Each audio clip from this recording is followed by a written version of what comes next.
Spectacular ocean views. That's one phrase that immediately drives up the value of an otherwise modest home, and it's something that my dad has coveted for years. We've lived for 21 years in the same house with no view, to my dad's lament. But this beach right here is just down the hill from where we live. Granted, it's a pretty steep hill that makes the hike up it again quite a cardiovascular workout, but nonetheless, it's just minutes away from our house. You would think that being so close, I would have come up here every chance I got as a kid. That didn't happen, though. It wasn't important to my family growing up, so I just didn't go. Sitting down here and looking at the waves, I've been reflecting on that contrast. We want the view of nature from the climate-controlled comfort of our own homes. We want to glance out at what is essentially a moving painting as we pass it on our way to the kitchen. We want to look out at the crashing waves without feeling the wind that causes them. But to actually be immersed in nature and experience an ocean view with all the discomfort that comes from being outside in the elements, well, that's more difficult. Here, you can see the beauty of the gentle gray waves kissing the shoreline, and maybe you can get a sense of the peace of this place. But you're not experiencing this scene the way I am.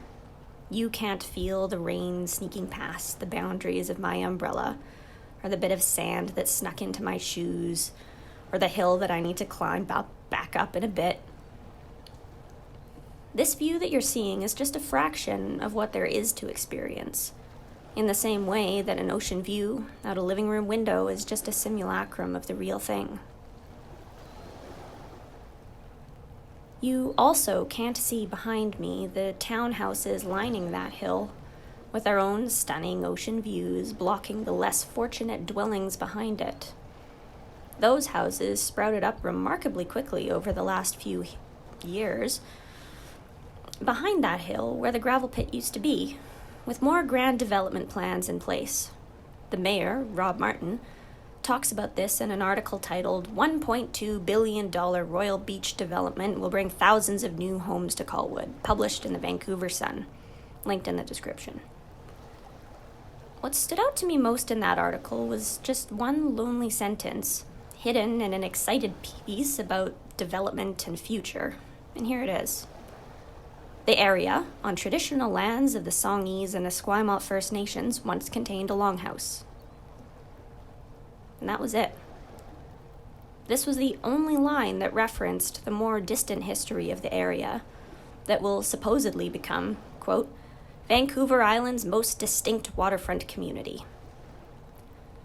One fleeting statement about a longhouse, with no mention of how long ago. So I'll leave you to wonder, just what happened to that longhouse and the people it sheltered, to be replaced by a fleet of cookie-cutter residences, just wishing they were high enough to look at the ocean through their living room windows.